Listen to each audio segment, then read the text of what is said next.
Ricky Atkins, keyboard, Parliament-Funkadelic, early years, beginning, original. I play music for a living, entertainer. Music just been with me. In school as a kid, they had little talent shows when I was in the 2nd and 3rd grade, and I would listen to Elvis Presley, and my dad bought me a guitar, and I was able to take it to school and get up on stage, and the girls really liked the guitar and the singing and the dancing. So even at 9 and 10, I was enthused with that. I enjoyed people liking what I did. And then I could actually sing a little bit. I was actually winning singing contests and what have you. I was taking little vocal lessons, what have you. It was good. It was, it's something that I learned to love as it came up. I got mature with it and learned to love it, so I stuck with it.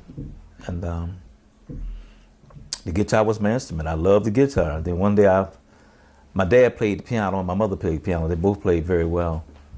And one day I sat down and played a little something on the piano, and my dad looked at me and said, if you're gonna play it right. Taught me a couple chords, but I was a guitar player. But as time went on, everybody was a guitar player. What they needed was a keyboard player, organ players. And I got a job with a group called the Vitos. And I went in as a singer and guitar player, but the guitar player they had was very good, and we kind of bumped heads, and the keyboard player quit. So my dad bought me a double Farfisa organ, and I learned a couple chords on that, and I was able to hold the job down just by playing.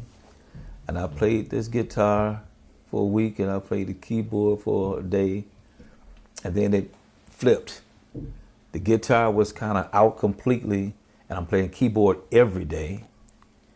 And then the name of the group became Little Mickey and the Elvitos, and I was out front with this keyboard and the dancing and the singing and the long hair and the white suit, and it was just good. It was working. Everybody was saying it was fine. I was competing with people like Dennis Edwards, who was around the corner at a different club, and we were like rivals. And Dennis could actually play. I was an entertainer. I wasn't a musician. I was an entertainer. Dennis was a musician entertainer. So he could actually play the organ very well. And he would come over to where I was at and get on my organ, and he would play it and just smoke the whole house. So when he get off, then I got to take a break because I could not go right behind him and play it, because that would really expose who I really was. And I went through that for a while. I went through that, got married.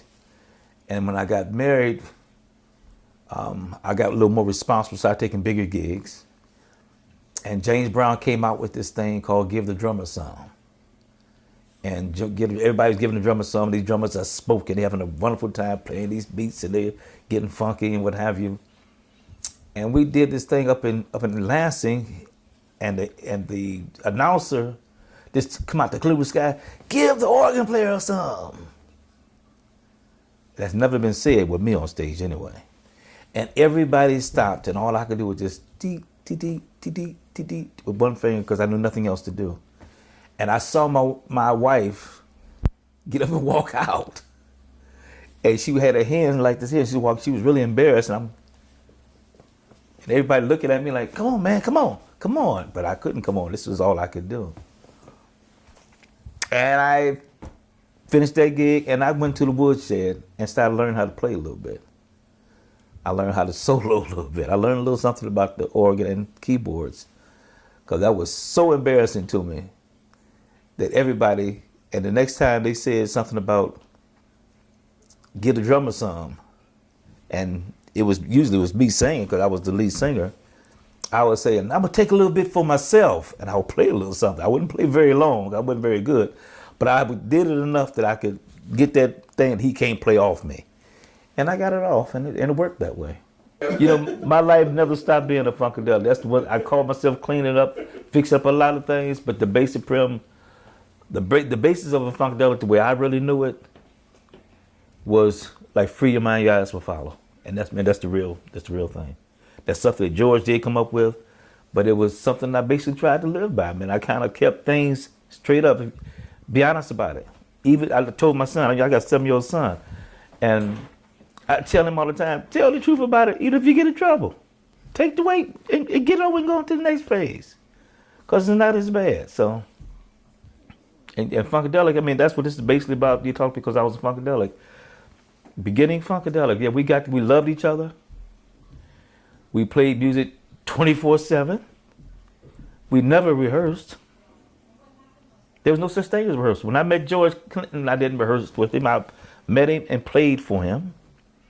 When I joined his group, I went to Boston, met Towel and Eddie Hazel, said hi, and started playing music. We didn't go to rehearsal first and learn the songs together.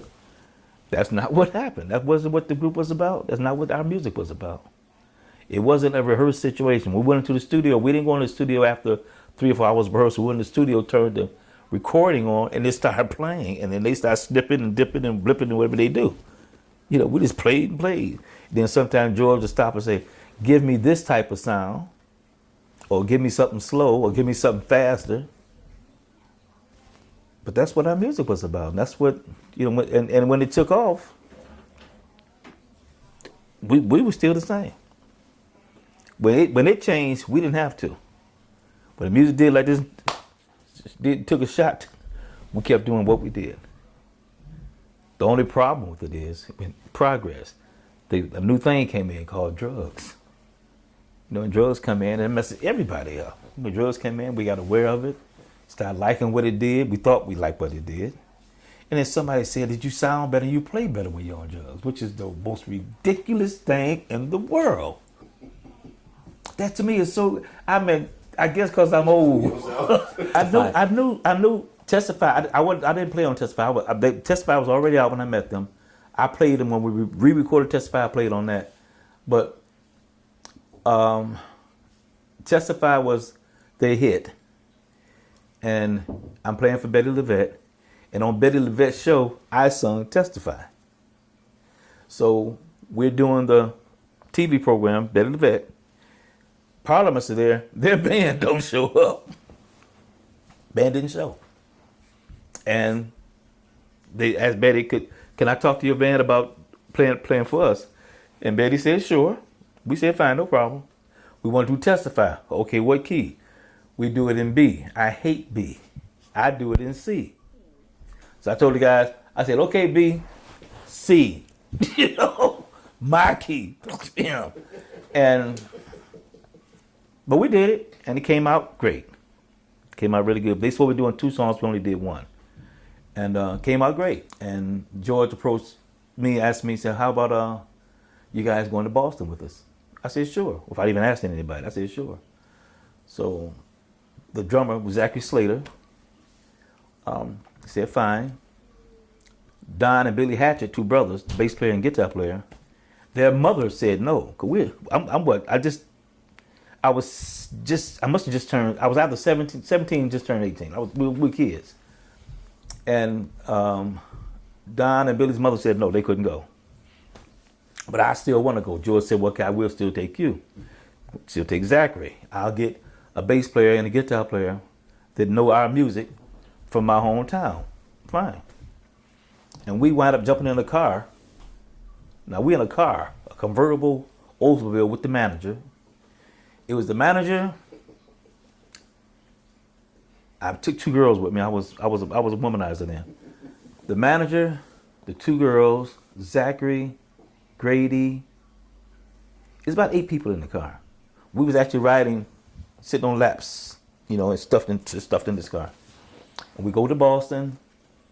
We get there a little late. We get to the club. We supposed to be on 1 level. Because of the way we looked, they put us in a level downstairs. You mean dressing room or the stage? No, stage-wise. We supposed to be on the 1st level stage. They told us they put us in the basement. It's literally in the basement. Do you remember, literally. What club was this? Do you remember? Sugar Shack. Oh, this was the Sugar Shack. Mm-hmm. All right. And I get downstairs, the guitar player and the bass player are already there. They're already on stage. Not from your band, but from, that George was going to get. That he was going to get, right. That's Eddie and Tile. They're there on stage waiting. I turned the B3 on. And Zachary checking the drums out. They said, y'all gotta get started. I said, hey, G, okay? No, first they introduced themselves. It was My name Eddie. My name Tao. No, my name Mickey. My name Eddie. My name Tao. You know, Zachary. Okay. G. Okay. Okay. You ready, Zach? Yeah. 1, 2, 3, 4. And that was history because that's it. That's all we had. That's just the way it went. It went there and just kept right on. Didn't slow down. Just kept right on going like that. I mean, and we did that night. Went home, ate. You know, went to our hotel room, ate. Blah blah blah blah. Next day, met there again. It started up the same way again, and just kept doing the same thing. But we played every place we went. We was on the airplane, we played. We was in the car, we played. You know, we on the van, we played. We in a tour bus, we played. Wherever we were playing some music, whether it was just in our heads and tapping on the table, or we got instruments we playing, you know, but we would play music, always play music. Never, ever rehearsing. Rehearsals came when people they brought people that weren't Funkadelics into the group. Now they got to learn to do what we do because we were doing it, just straight up doing it, and it was working. What we were doing was working. We tore the place up. And so they held us over a week and they took us upstairs. We also been there for the 5 or 6, 7 days, where it was supposed to be. But the response was so, I mean, they put another show upstairs and it was like blank, nothing up there. Everybody just crowded in downstairs to see what's going on. They just stuffed the place. And how many people could you cram downstairs and then upstairs? I can't remember, but it was a nice amount. It wasn't a small place. But the point was, whatever it was, we crammed, and then we had to go upstairs and do this here upstairs. You know, so, and then that became my gig, the Sugar Shack. We would always follow Jackie Wilson. So then we did that 2 years in a row. The third year, we went there the week before Jackie Wilson. And I think he had a problem with that. I don't know what that was about. Because Jackie Wilson was always my idol. You know, he would be Jackie Wilson, next week would be the Parliament-Funkadelic. And that particular year, it was us, because our last day, he was there, and he started the next day, and I stayed over for his show, because I really love Jackie Wilson, so. We would play whatever, I was really into Sly. I like Sly quite a bit. So as a matter of fact, a lot of the records you hear of ours is the ad-lib of Sly's, well,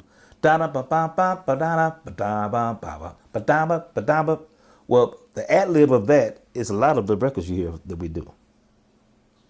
We come out of that, went into bam bam bam bam bam bam bam bam bam bam. But that's actually the end of Sly's song. We just stopped it and went into something different, you know. And actually George did that. George he stopped us. Dun, dun, dun. We got following his hand. We playing his hand. He would do things with his hand and we would play his hand. That's how tight we were. Without rehearsing now. He'd do da da da da. We played something to go with everything he did. And it just turned into songs. We did it this way, then we go to recording studio and just record it. But see, the problem was, at first we went to the studio, well, y'all go ahead and play and record, then we'll come in and sing later. Okay. What to play? We just playing. We just jamming. Because nobody had, we need all these things. That's what we played to. You know, so that's how we did.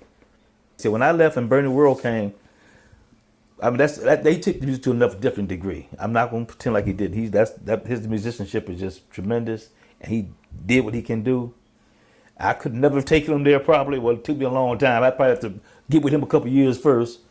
But he, and I really respect and love him for what he did with the group. I mean, because I was a part of it. So I love them to become the number one in the blah, blah, blah, and known all over the world. You know, I'm kind of funny about nobody knowing who I am. But that's life in a big city.